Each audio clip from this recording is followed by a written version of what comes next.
কেউ যদি গতকালের ভিডিওটি না দেখে থাকে একবার গিয়ে দেখে আসো। বাংলায় আমি যখন গতকাল সকালে ভিডিও পোস্ট করেছিলাম তখন বলে দিয়েছিলাম কোন অধ্যায়, কোন গল্প, কোন কবিতা বা কোন প্রশ্নগুলো পড়লে, কোন রচনাগুলো পড়লে, কোন কাল্পনিক সংলাপ প্রতিবেদন রচনা পড়লে 100% কমন পাবে। যদি দেখে না আসো, কেউ যদি প্রথমবার আমাদের চ্যানেলে ভিজিট করে থাকো একবার দেখে আসো, তাহলে বুঝতে পেরে যাবে কমনের রেকর্ড কীরকম। 100% বাংলায় তোমাদের এখান থেকে কিন্তু কমন এসছে। আজকে ইংরেজিতে তোমাদের বলে দেবো কোন প্রোস, কোন পোয়েম, পাশাপাশি তোমাদের জন্য রাইটিংয়ের দুটো উত্তর সহ দুটো রাইটিং দেখিয়ে দেবো। মাত্র দুটো রাইটিং, এই দুটোই রাইটিং পরীক্ষায় আসবে, 20তে 20 তোমরা পাবে। তাই ভিডিওটি অত্যন্ত ভালোভাবে দেখতে হবে, বুঝে নিতে হবে। এই 20তে 20 রাইটিংয়ে ছাড়লে কিন্তু চলবে না, বাকি সমস্ত জায়গা থেকে নম্বর উঠে যাবে। রাইটিংয়ে কিন্তু কেউ তোমাদের বাঁচাবে না, কেউ হেল্প করবে না, একমাত্র আমরা যারা শুধুমাত্র চ্যালেঞ্জ দিয়ে বলি যে এটাই আসবে, এটাই পড়ো। তাই আজকে যে দুটো রাইটিং আসবে সেই দুটো রাইটিং উত্তর সহ তোমাদের দেখিয়ে দিচ্ছি। তোমাদের কাজ হবে ভিডিও থেকে নোট ডাউন করে নেওয়া। বোঝাতে পারলাম? আগামী দিনে প্রত্যেকটা পরীক্ষার আগে এইরকম যাবতীয় গুরুত্বপূর্ণ ভিডিওস আসতে চলেছে। তাই ফেসবুক থেকে দেখে থাকলে আমাদের পেজটিকে ফলো করতে হবে, ইউটিউব থেকে দেখে থাকলে আমাদের চ্যানেলটিকে সাবস্ক্রাইব করে দিয়ে পাশে থাকা বেল আইকনটিকে ক্লিক করে দেওয়ার অনুরোধ রইল, যাতে আগামী দিনে কোনো রকমের ভিডিও এবং আপডেটস তোমাদের আর মিস না হয়। তো চলো শুরু করা যাক আজকের ভিডিওটি। দেখো, প্রথমে আমরা আলোচনা করব কোন প্রোজ আর কোন পোয়েম তোমাদের জন্য গুরুত্বপূর্ণ। প্রোজের কথা যদি বলা যায় তাহলে প্রোজ তোমাদের জন্য দুটো মোস্ট ইম্পর্টেন্ট, একটা আওয়ার রানওয়ে কাইট লেসন 5, তারপর যদি আওয়ার রানওয়ে কাইট না আসে তাহলে লেসন 3 পাসিং অ্যাওয়ে অফ বাপু আসতে পারে। আর সেটাও যদি না আসে, যদি বোর্ড মনে করে আমরা রাইটিংয়ের পোর্শনটা টাফ করব, সিন আনসিনটাকে ইজি করে দেবো, তাহলে লেসন 1 ফাদার সেলফ থেকে প্রশ্ন আসবে। একই রকম যদি পোয়েমের কথা যদি বলি, পোয়েমের জন্য সব থেকে বেশি ইম্পর্টেন্ট পোয়েম হচ্ছে দ্য স্নেইল থেকে প্রশ্ন চলে এসেছে ধরে নাও। যদি তা না আসে তাহলে মাই ওন ট্রু ফ্যামিলি বা ফেবেল থেকে প্রশ্ন আসতে পারে। প্রোজ আর পোয়েম থেকে এই চ্যাপ্টারগুলো খুব ভালোভাবে তৈরি রাখতে হবে। রাইটিংয়ের জন্য দুটো রাইটিং আমি দেখাবো, একটা নোটিস রাইটিং আর একটা লেটার রাইটিং। এই দুটোতে 20তে 20 পেয়ে গেছো। আর একটা যেটা রাইটিং আসতে পারে সেটা স্টোরি রাইটিং, এবছরের জন্য মোস্ট ইম্পর্টেন্ট। স্টোরি রাইটিং না আসলে প্রসেস রাইটিং আসবে, তা না আসলে প্যারাগ্রাফ রাইটিং আসবে। যদি মনে করে থাকো যে স্যার কোন স্টোরি, কোন প্যারাগ্রাফ বা কোন প্রসেস রাইটিং করব, তার ভিডিও আমি আগে দিয়েছি, এই ভিডিওতে সেগুলো পড়ে লেন্দি করব না। আমি মূলত যে দুটো রাইটিংয়ের ওপরে মূল ফোকাস করব সেটা হচ্ছে নোটিস রাইটিং আর প্যারাগ্রাফ, এই পার্সোনাল লেটার রাইটিং। সেই রাইটিং দুটো উত্তর সহ দেখিয়ে দেবো। তাই তোমাদের কাছে অনুরোধ থাকবে সম্পূর্ণ রাইটিংটা আমি যখন বুঝিয়ে দেবো একটু বুঝে নিতে হবে।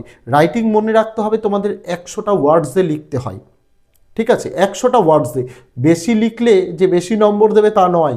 টু দ্য পয়েন্ট, উইদিন ওয়ার্ডস, যতগুলো ওয়ার্ডস বোর্ড বলে দেবে তার মধ্যেই লিখতে হয়। তাই ওই যে 100টা ওয়ার্ডস বলে দিয়েছে তার মধ্যেই আজ তোমাদের লেটার আর নোটিস রাইটিং দেখিয়ে দেবো। তাই দেখতে লাগো কোন লেটার আর কোন নোটিস তোমাদের পরীক্ষার জন্য আসতে চলেছে। দেখো, যে দুটি রাইটিং করলে তোমরা 20তে 20 পাবে, সেই দুটি রাইটিংয়ের মধ্যে প্রথমে আমি দেখাবো নোটিস রাইটিং। প্রথমে আমি দেখাবো নোটিস রাইটিংয়ের ফরম্যাট। তার কারণ কি, নোটিস রাইটিং তো যে কোনো কিছুই আসতে পারে, তাই কি না? আমি একটা ফরম্যাট দেখিয়ে দিচ্ছি যেখানে তোমাদের বলে দেবো নোটিস যেটা নিয়ে লিখতে দেবে তার জায়গায় যদি শুধুমাত্র সাবজেক্টটা বসিয়ে দাও তাহলেই নোটিসে তোমরা 10এ 10 পেয়ে যাবে। বুঝিয়ে দিই, দেখো নোটিসটা কীরকম। আমি এখানে তোমাদের ফরম্যাট তোমাদের লিখিয়ে দেবো, দেখিয়ে দেবো। প্রথমে নোটিস লেখার জন্য প্রথমে খাতার ওপরে মিডিল করে তোমাদের লিখতে হবে নোটিস, NOTICE বলে, ঠিক আছে? তার নিচে লিখতে হবে স্কুল নোটিসের ক্ষেত্রে ABC স্কুল, আর ক্লাব নোটিসের ক্ষেত্রে ABC ক্লাব। এখানে ব্লু কালি দিয়ে যেগুলো লিখে দেওয়া রয়েছে সেগুলি শুধুমাত্র ক্লাবের ক্ষেত্রে প্রযোজ্য, এটা মাথায় রাখতে হবে যদি ক্লাব নোটিস লিখতে বলে তাহলে। আর স্কুল নোটিসের ক্ষেত্রে স্কুল। এখানে কখনোই নিজেদের স্কুলের নাম উল্লেখ করবে না। মাধ্যমিকের বোর্ডের খাতায় নিজস্ব স্কুলের নাম অর্থাৎ অরিজিনাল স্কুলের নাম লেখা যায় না। তোমরা ABC লিখতে পারো, XYZ লিখতে পারো, কোনো সমস্যা নেই। তার নিচে লিখতে হবে তোমাদের সাবজেক্ট, যেটা আমি লিখে দিয়েছি will be given in the question. মানে যদি তোমাদের দেয় অ্যান এডুকেশনাল ট্যুর, বা যদি দেয় স্কুল ম্যাগাজিন পাবলিশড, বা যদি দেয় যে ফান্ড রিলিফ, মানে বন্যা দুর্গত বা কোনো ভূমিকম্প হয়েছে কোনো দুর্গত মানুষদের জন্য ত্রাণ সংগ্রহ, এই সমস্ত বিষয়ে রক্তদান শিবির হতে পারে বা হেলথ চেক আপ ক্যাম্প হতে পারে। এই বিষয়ে যদি নোটিশ রাইটিং লিখতে বলা হয় তাহলে টপিকটা তোমাকে সেটা বলেই দেবে, সেটাই এখানে সাবজেক্টে লিখতে হবে।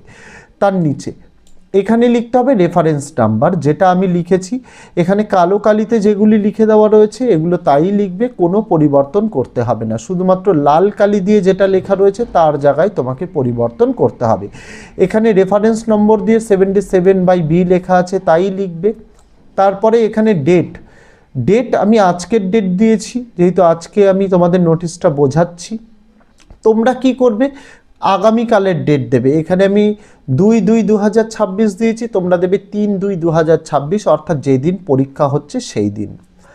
প্রথমে আমি নোটিশে কি লিখছি দেখো, অল দ্য স্টুডেন্টস অর মেম্বার্সটা নীল কালি দিয়ে মানে ক্লাবের ক্ষেত্রে, অফ আওয়ার স্কুল বা ক্লাবের ক্ষেত্রে ক্লাব, আর hereby inform that we are going to organized a অথবা এন দিয়ে সাবজেক্ট টপিক, যে সাবজেক্ট বা যে বিষয়ের উপরে তোমাকে লিখতে বলা হয়েছে সেটা অন, আজকে 2 তারিখের আমি নোটিশ লিখছি, তার থেকে 15-20 দিন পরের একটা ডেট দিয়ে দিলাম 25/2/2026। ইন আওয়ার স্কুলও হতে পারে, ইন আওয়ার ক্লাব প্রেমিসেসও হতে পারে।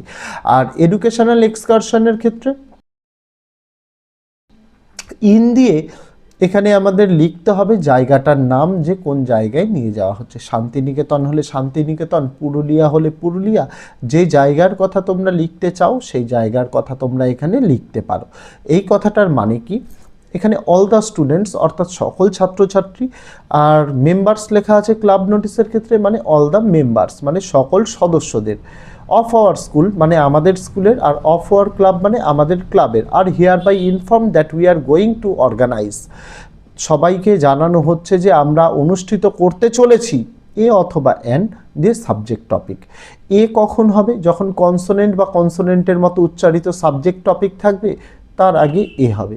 যেমন স্কুল ম্যাগাজিন বললে এ বসাতে পারো, এডুকেশনাল ট্যুর বললে এন বসবে, অ্যান এডুকেশনাল ট্যুর, অন দিয়ে এত, ইন জায়গার নাম দিতে হবে, বা রবীন্দ্র জন্মজয়ন্তী, টিচার্স ডে এ সমস্ত বললে ইন আওয়ার স্কুল প্রেমিসেস বা ইন আওয়ার ক্লাব প্রেমিসেস তোমরা করতে পারো।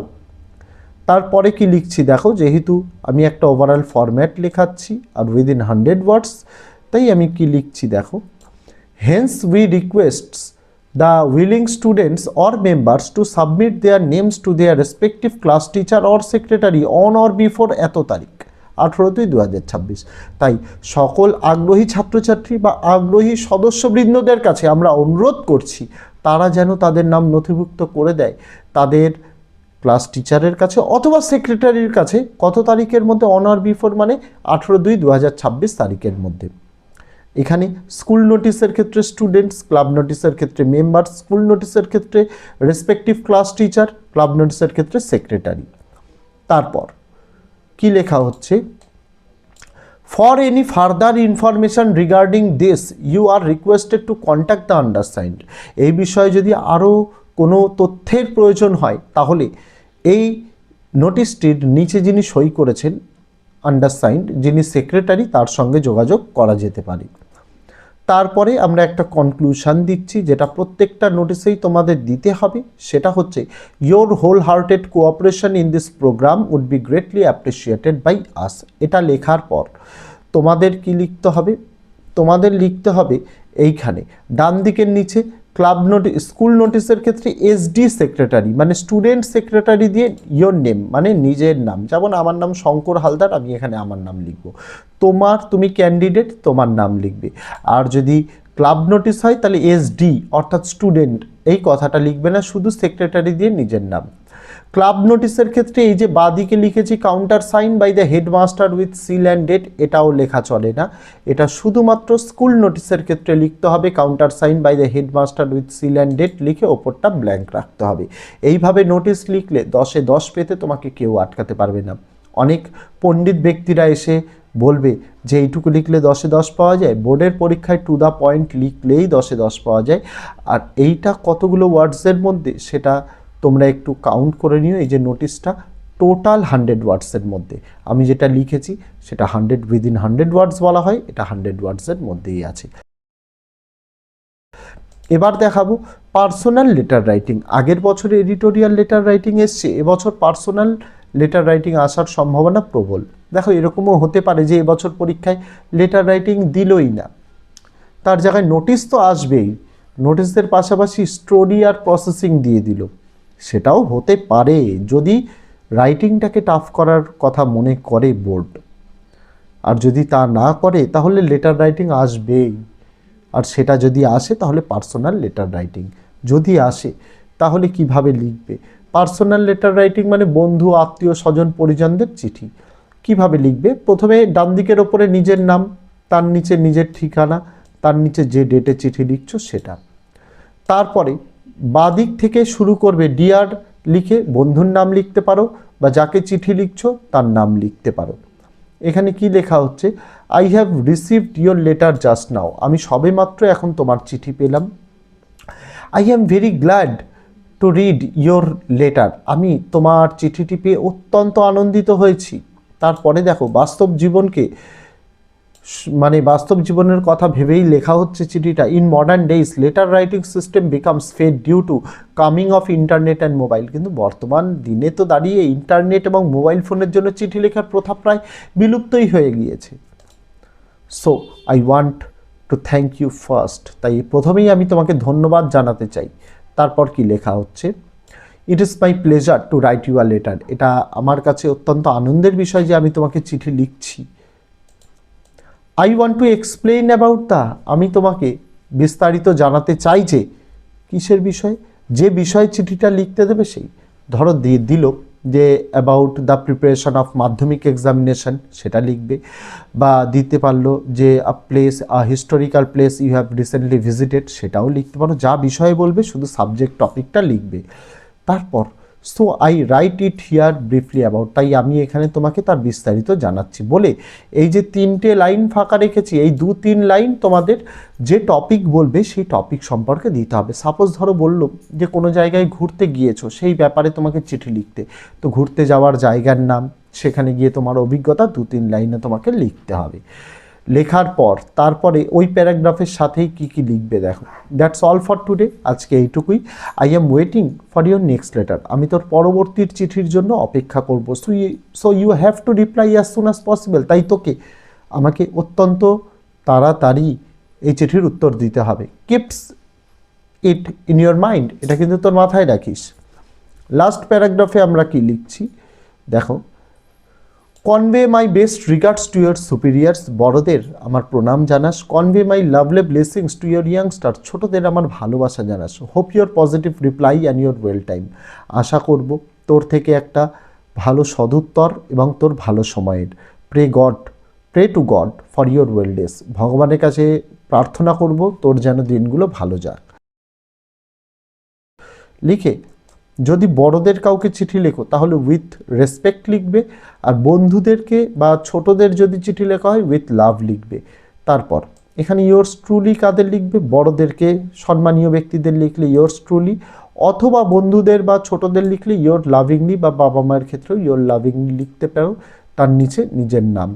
তারপরে বাদিকে ফ্রেন্ডস নেম, ফ্রেন্ড অ্যাড্রেস, অর্থাৎ যাকে চিঠি পাঠাচ্ছ তার নাম, তার ঠিকানা লিখলেই চিঠিটি তোমার সমাপ্ত হচ্ছে। তো এই দুটো রাইটিং, যেটা এবছরের মাধ্যমিকের জন্য সব থেকে গুরুত্বপূর্ণ, তার পুরো ফরম্যাট তুলে ধরলাম, যেটা লিখলে 20-তে 20 পেতে তোমাকে কেউ আটকাতে পারবে না। তো আজকে ভিডিওতে এটুকুই ছিল ছাত্রছাত্রীরা, দেখা হচ্ছে তোমাদের সঙ্গে আগামী দিন অন্য কোনো বিষয়ে, অন্য কোনো ভিডিও নিয়ে। ততদিন সকলে ভালো থেকো, সুস্থ থেকো।